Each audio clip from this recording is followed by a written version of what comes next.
could have been someone. Well, so could anyone. The boys of the NYPD chorus are singing Go Away Bird. Shane MacGowan, songwriter who fused punk with Irish rebellion, is dead at 65. Can't make it all alone. I built my dreams around you. As frontman for the Pogues, he romanticized whiskey-soaked rambles in heartlock stories of emigration, while providing a musical touchstone for members of the Irish diaspora. Dirty old town. Dirty old town.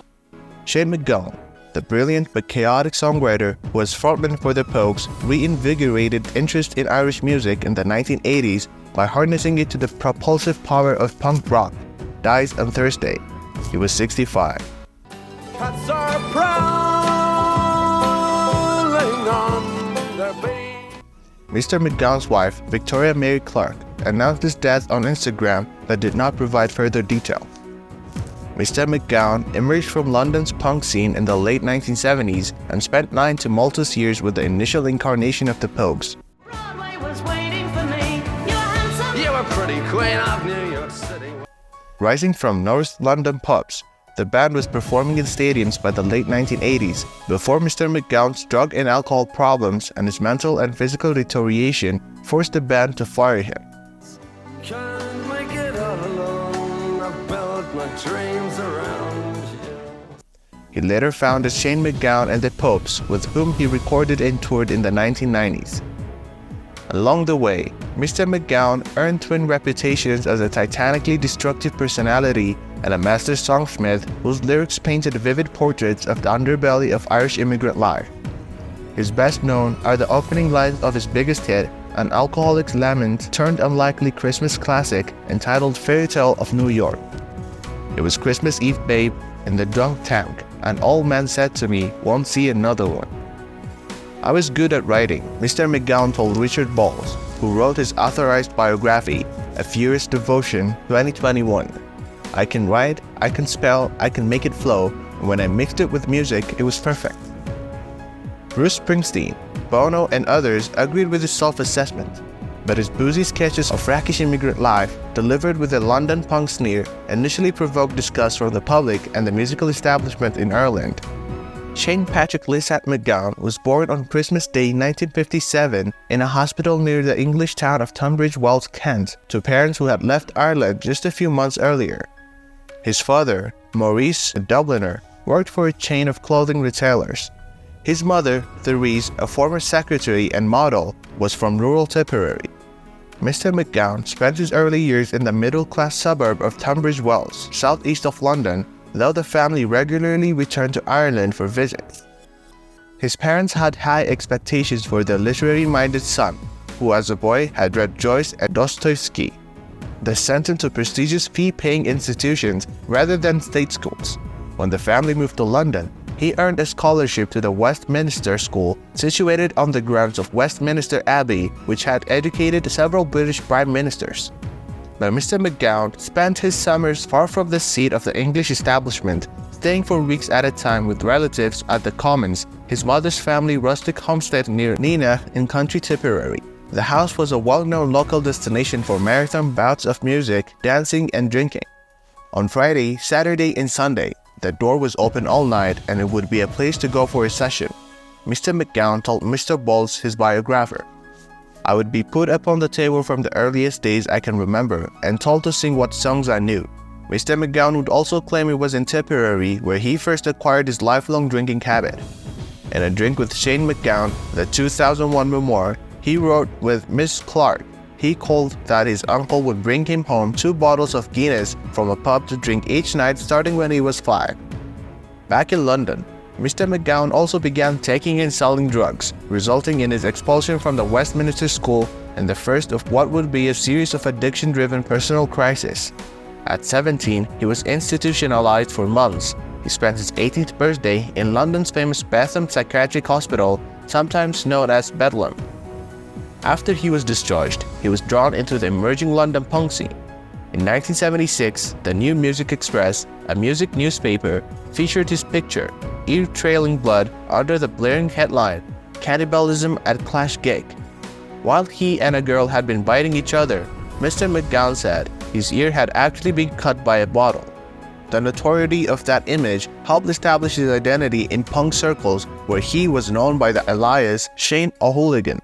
The next year, he was fronting the Nipple Erectors, later shortened to the Nips. By the early 1980s, the energy had largely drained from the punk movement, giving way to the synthesizers, eyeliners, and bouffants of so-called new romantic bands like Duran Duran and Adam and the Ants. Punk refugees found themselves migrating into a growing world music scene in London, where British bands would try their hand at African, Latin American, or Greek music. Tapping into Irish music seemed an obvious choice.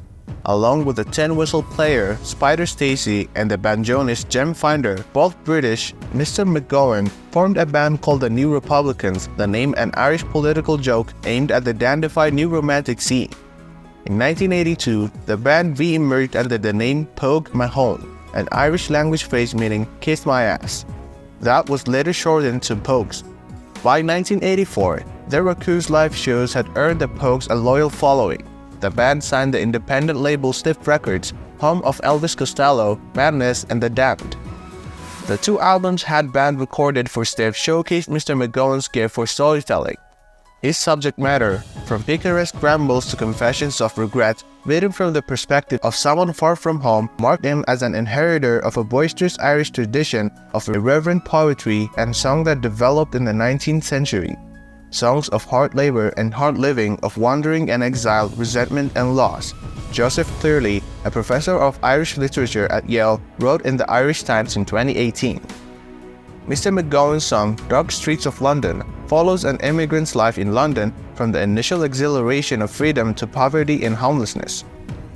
And I'm buggered to damnation, and I haven't got a penny to wander the dark streets of London.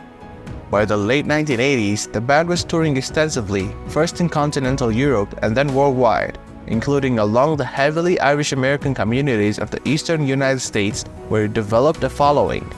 In 1987, the Pogues were the opening act for U2 concerts, performing in massive venues like Wembley Stadium in London and Croke Park in Dublin. That November, the band reached the pinnacle of its commercial success with the release of Fairy Tale of New York. That song, co-written with Mr. Finer and featuring vocals by the English songwriter Kirsty MacColl, reached number 2 on the British charts that year. It reliably appears on the charts every holiday season. The Pogues would keep up their energetic recording and touring pace for several more years, even though Mr. MacGowan had become addicted to heroin in addition to his long-standing alcohol problems. Shows were missed. He was repeatedly injured in falls and struck by moving vehicles. His bandmates ultimately decided to dismiss him before a concert in Yokohama, Japan in August 1991. But Mr. MacGowan continued to write and record, issuing 2 albums with his group Shane MacGowan and the Pogues that enjoyed modest critical and commercial success. He left the group in the late 1990s and performed sporadically with the reformed Pogues from 2001 to 2014 when the band again dissolved. Mr. MacGowan remained an object of public interest in Britain and Ireland. In 2015, a documentary about the surgical replacement of his famously rotten teeth was shown on British television. That same year, however, he fractured his pelvis in a fall and never fully recovered. Mr. MacGowan never gave up alcohol, but his drinking and behavior mellowed. In 2018, he married Miss Clark, his longtime girlfriend. In addition to her, he is survived by his sister, Siobhan, and his father. His mother died in 2017. In January 2018, Mr. MacGowan was feted for his 60th birthday with a tribute concert in Dublin that included Bono and Sinead O'Connor. During the event, President Michael D. Higgins of Ireland presented him with a Lifetime Achievement Award. It was perhaps the culmination of Mr. MacGowan's complex relationship with his ancestral home. The Pogues' emergence had generated a backlash from musical traditionalists in Ireland. The great Irish singer, Tommy Mackem, called the band the greatest disaster ever to hit Irish music. But Mr. MacGowan's lyrical talent ultimately won him admirers throughout Ireland, where he relocated his wife after his time with the Pogues and well beyond. Bruce Springsteen, in an appearance on Ireland's Late Late Show in October 2020, called Mr. MacGowan a master. I truly believe that 100 years from now, most of us will be forgotten, Mr. Springsteen said. But I do believe that Shane's music is going to be remembered in song. Shane MacGowan, Pogues singer, last words before he died. When he died, all things soft and beautiful and bright would be buried with him. What is there in this world that truly makes living worthwhile? Don't think of it as dying, said Death. Just think of it as leaving early to avoid the rush.